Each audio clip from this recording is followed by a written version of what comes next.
In Cetec ERP, navigate to the part you would like to set the NCNR flag on.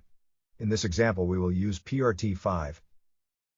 Next click the Edit tab to the left, scroll down to the Purchasing and Receiving Information section.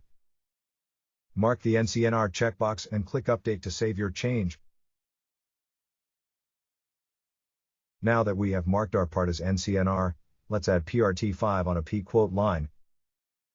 Notice that NCNR text is highlighted below the part. Now let's take a look at how NCNR parts are linked to an order.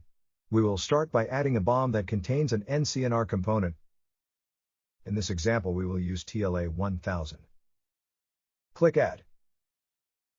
If you click into the pencil icon you can see that this has a build transaction code. Scroll down and click More Options. You will see the NCNR field will auto-populate yes as this BOM contains an NCNR part, which is defaulted from the part record. Now let's add a stock line for an NCNR part. In this example we will use PRT5 again. Notice there is a stock transaction code for this line as we intend to sell this part from stock.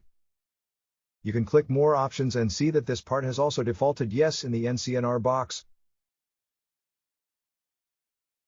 Taking a step back, we can use the production order list under production to locate work orders that contain NCNR parts. Locate the NCNR filter on and change it to yes. Then click Submit to run the report.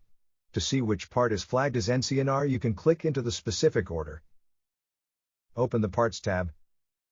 Under the NCNR column you will see yes for all of your NCNR parts.